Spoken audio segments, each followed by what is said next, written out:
Hello बच्चों, let's read the given question. The question says when sound waves traveling in air enter into the medium of water, the quantity which remains unchanged is option A wavelength, option B velocity, option C frequency, option D none of this.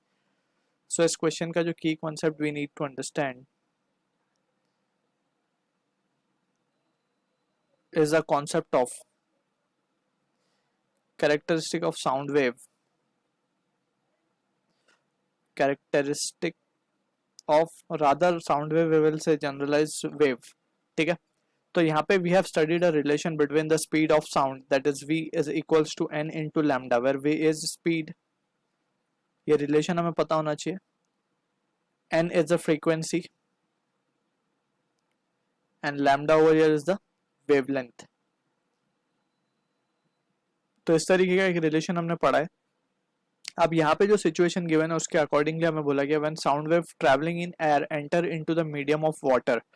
तो we have also studied कि जो speed of sound होती है,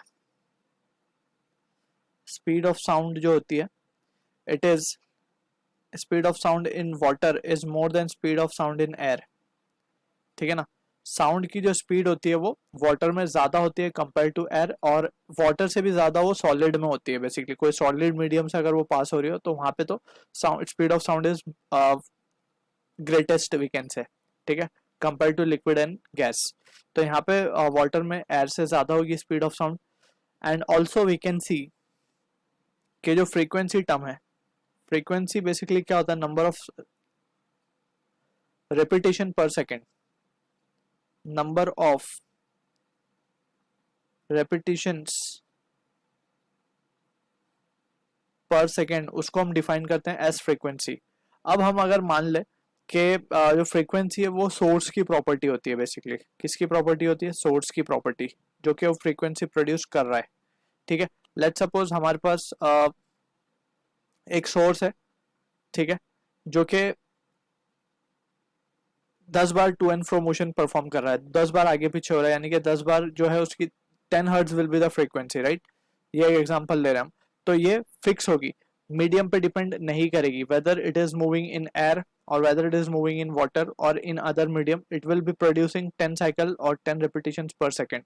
So frequency is a property of source that does not change while while the medium is changed, right. So frequency ही यहाँ पे जो है it will remain fixed, frequency will remain unchanged. ठीक है, तो change क्या होगा, वेलोसिटी तो चेंज हो ही जाएगी, जैसे हमने देखा वाटर में ज्यादा होगी कंपेयर टू एयर, तो velocity can not be the answer. Frequency source की प्रॉपर्टी है, so it will remain unchange, यानी कि option C should be correct. और वेवलेंथ अगेन हम देख सकते हैं फॉर्मूले से कि वेवलेंथ जो है वो डिपेंड कर रही है वेलोसिटी पे. ठीक है, क्योंकि एन तो कांस्टेंट है, फिक्स है. ठीक है, फ्रीक्वेंसी, तो वेलोसिटी चेंज होगी तो वेवलेंथ भी चेंज हो जाएगी. तो this can also not be the answer, so none of this को भी हम डिस्कार्ड करेंगे. Option C will be the answer for this. I hope you understood the solution. All the best.